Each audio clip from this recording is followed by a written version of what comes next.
Bismillahirrahmanirrahim. Assalamualaikum warahmatullahi wabarakatuh. Innal hamdalillah nahmadu wa nusalli wa nusallimu ala rasul karim. Asyhadu alla ilaha illallah wa asyhadu anna Muhammadan abduhu wa rasuluh. Allahumma sholli ala sayyidina Muhammad wa ala ali sayyidina Muhammad. Rabbi shrah li sadri wa yassir li amri wahlul 'uqdatam min lisani yafqahu qawli.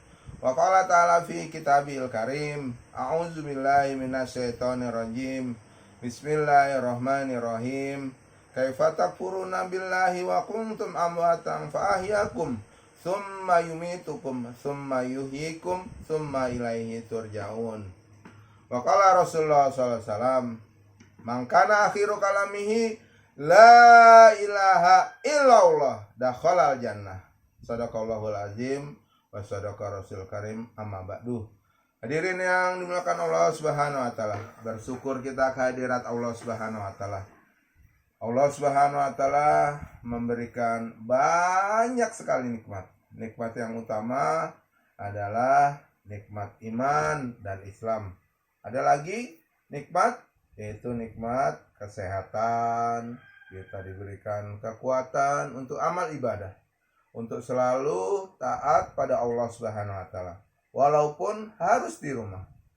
Alhamdulillah ya, hari ini kita mungkin agak kesusahan kalau keluar rumah ya, bahkan untuk nyukur rambut pun susah ya. Nih jenggot sampai panjang belum sempat dirapikan, rambut tuh sudah kriwil-kriwil ya, sudah panjang juga nih, nambah terus ya, belum tahu kapan bisa cukur. Nggak ada tukang cukur yang buka. Tapi alhamdulillah hadirin yang bukan Subhanahu wa taala, kita masih diberikan kesehatan, kesempatan untuk mengisi ibadah di bulan suci Ramadan. Hadirin yang dimuliakan Allah Subhanahu wa taala, bulan Ramadan adalah bulan yang penuh berkah. Kalau hari sebelumnya setiap amal itu dikalikan 700 ya, di dalam Al-Qur'an dikatakan demikian. Setiap batang akan menjadi 7, dan setiap 7 batang ini akan menjadi 100, jadi 700 ya. Di bulan Ramadan dikali 70 lagi, jadi berapa? Jadi 49.000. Masya Allah. Jadi penting untuk kita selalu meningkatkan daripada ibadah kita, meningkatkan amal ibadah kita. Mulai hari dengan doa, nanti di akhir hari dengan doa. Mulai hari dengan doa kapan? Waktu yang terbaik adalah di waktu imsak. Waktu menjelang subuh. Nah, memang di dalam tuntunan Rasulullah SAW ini nggak ada mengenai imsak, nggak ada yang mengenai imsak. Tapi ini ijtihad ulama untuk kehati-hatian, jangan sampai ibadah puasanya rusak, makanya dibuat imsak. Imsak berapa? 10 menit sebelum waktu azan subuh. Hati-hati, inilah hebatnya ulama kita untuk ini. Bukan namanya menyelisih daripada Rasulullah SAW, tidak, tapi supaya kita berpuasa tidak dengan keraguan-raguan. Ini makanya ulama berhati-hati, dibuat warningnya di waktu imsak.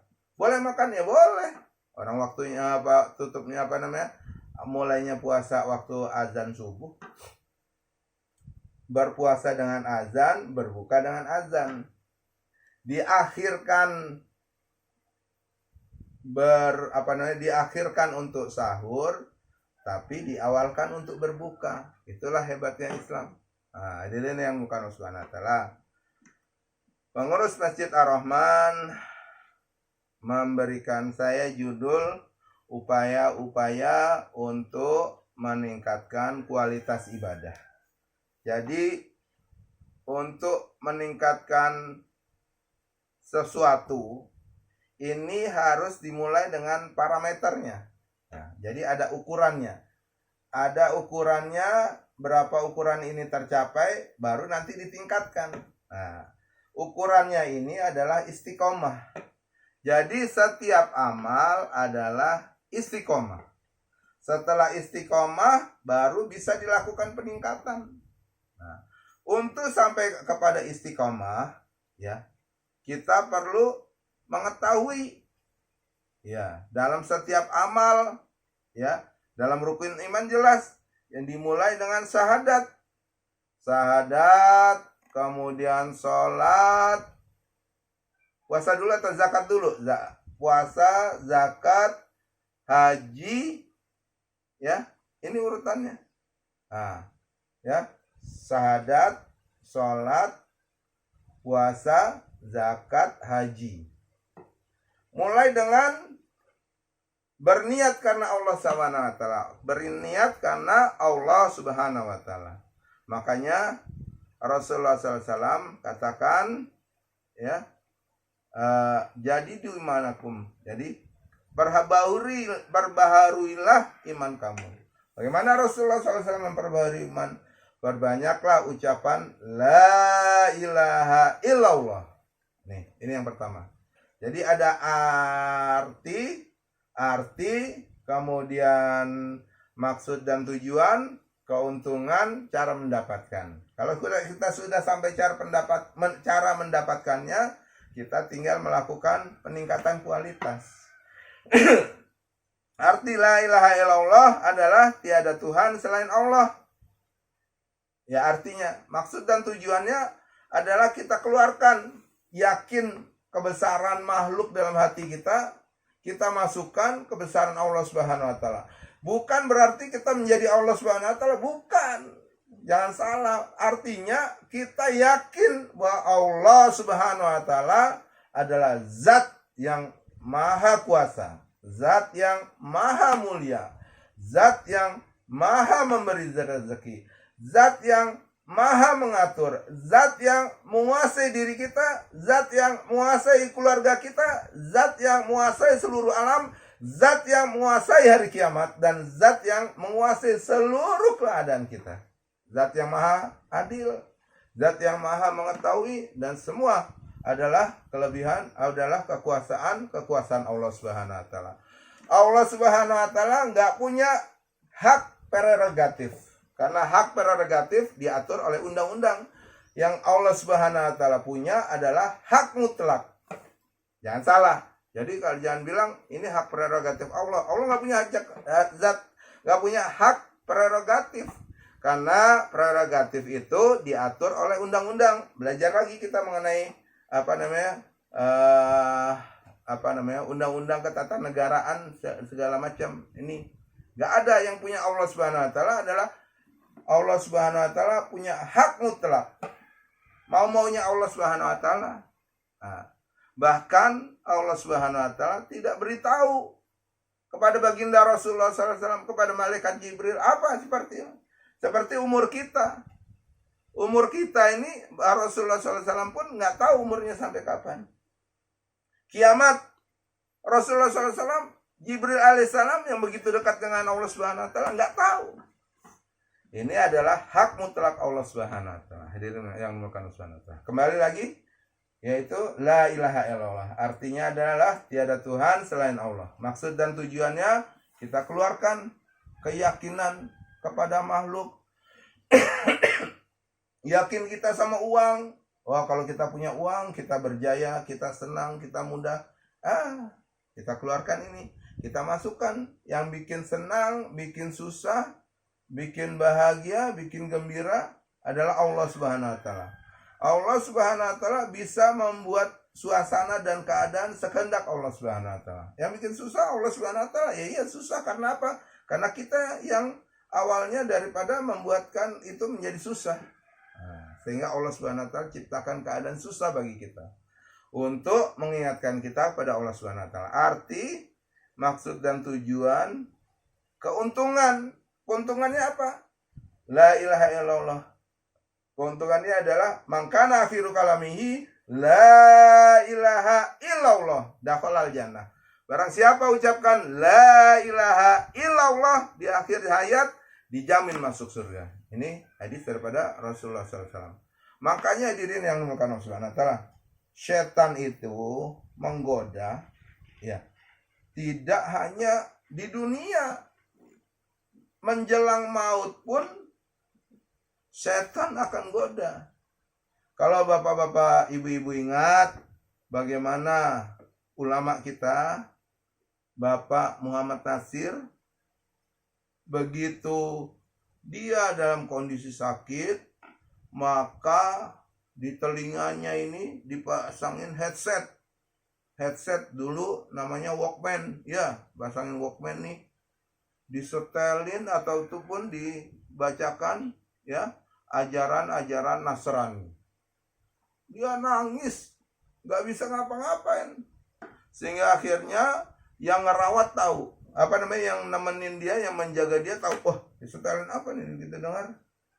Makanya dilakukan protes, saya lupa apakah dipindahkan ke rumah sakitnya atau tidak, tapi akhirnya dijaga dengan ketat. Ini ulama besar Muhammad Nasir bahkan sampai menjelang kematiannya dicoba dengan begitu. Hadirin yang dimuliakan Allah Subhanahu wa taala. Jadi jangan yakin ya bahwa kita bakal masuk surga. Memang orang Islam bakal masuk surga, tapi dicuci dulu di neraka, nauzubillah min dzalik, berapa tahun kita tidak tahu.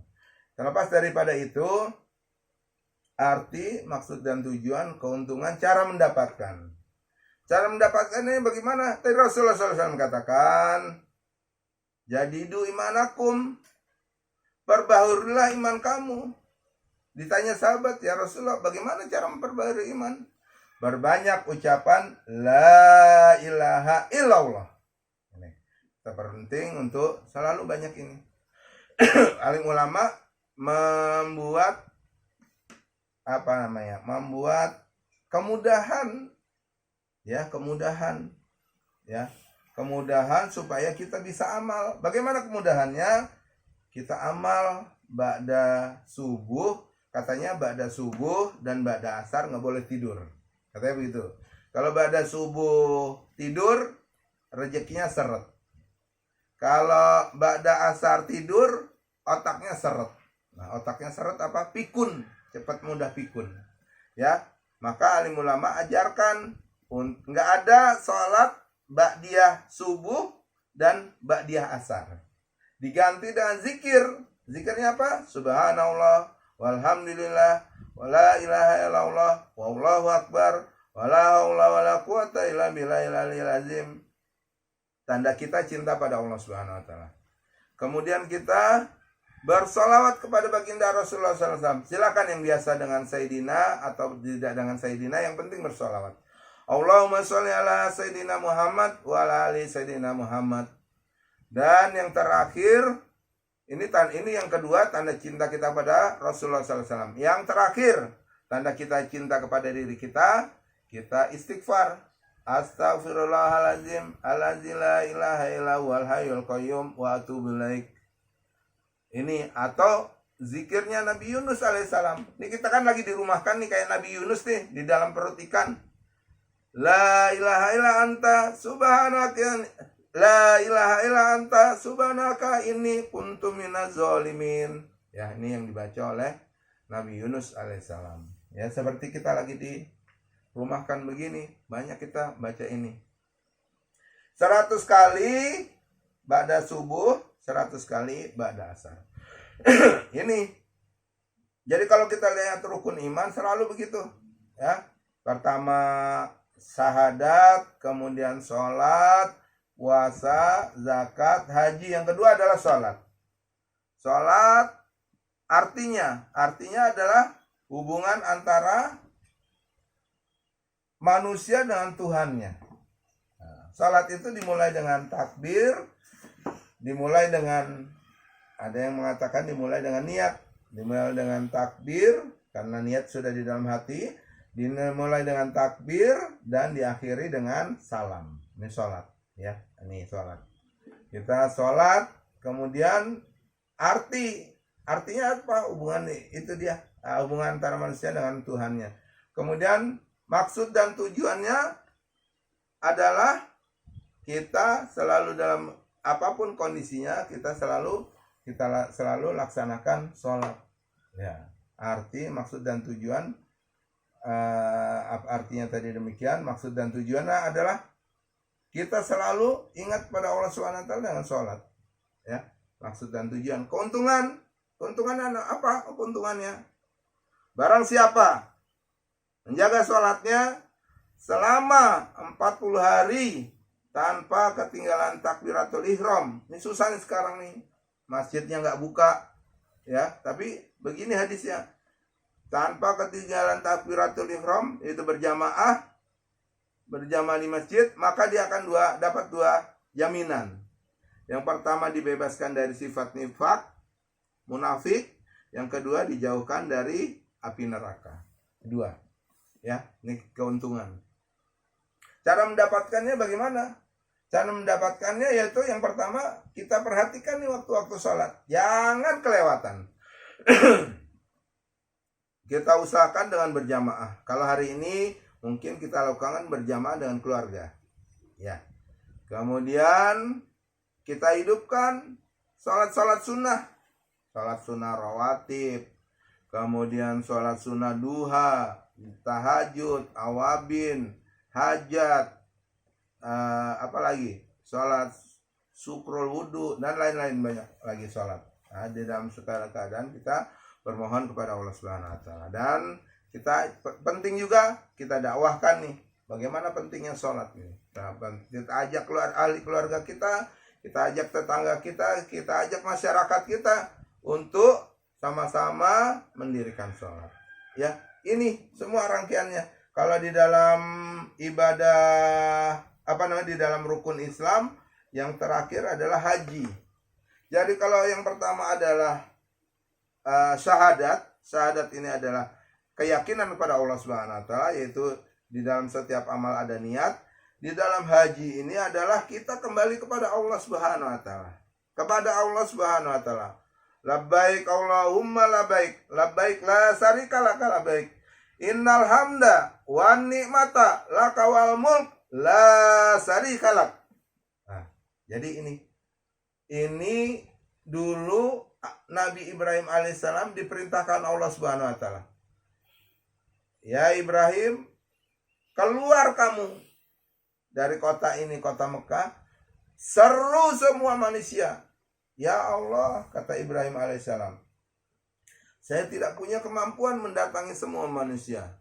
Allah Subhanahu Wa Taala perintahkan, kamu keluar saja, aku akan panggil mereka. Ya, aku akan panggil mereka. Makanya orang Islam ini dia harus punya niat untuk berangkat haji. Niat untuk berangkat haji, niatnya apa? Niatnya di dalam hati. Cukup? Enggak. Niatnya punya buku tabungan. Ya. Bank syariah. Silakan bank syariah apa aja. Silakan, saya nggak usah sebut nama banknya. Ya, bank syariah, buka tabungan. Bawa buku tabungan ini di dalam sholat hajat, sholat tahajud. Ya Allah, panggil saya. Ya Allah, ya Allah, panggil saya. Ya Allah, ya Allah, panggil saya. Ya Allah. Allah panggil. Jadi selesai nih. Rukun Islam kita selesaikan. Ya. Nanti terakhir adalah mangkana akhiru kalamihi la ilaha illallah dakhalal jannah. Barang siapa ucapkan la ilaha illallah di akhir hayat, dijamin masuk surga. Ini yang kita minta dari yang melakukan Allah. Jadi inilah upaya untuk meningkatkan kualitas ibadah. Dari awal adalah kita ada niat. Kemudian buat amal secara istiqomah.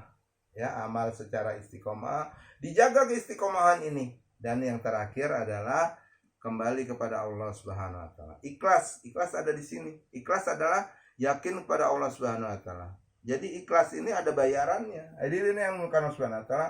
Setiap amal ini ya nggak ada yang gratis yang melakukan Allah Subhanahu Wa Taala. Dan Allah Subhanahu Wa Taala kasih banyak. Ramadan ini kasih 49.000 setiap satu amal. Baca Al-Quran alif lam mim 3 huruf, 3 kali 49.000, 27, 7, 2, 12, 14, 147. Alif Lam Mim 3 huruf dapatnya 147.000 kebaikan. Hadirin yang bukan SWT. Makanya Al-Quran ini ya kita baca, selesaikan. Alhamdulillah bisa 1 kali khatam. Alhamdulillah bisa 2 kali khatam. Alhamdulillah 3 kali khatam dan seterusnya. Dan ukuran kita adalah kesuksesan kita di dalam setiap amal, bukan tetangga kita, bukan ketua DKM, bukan ketua yayasan, bukan.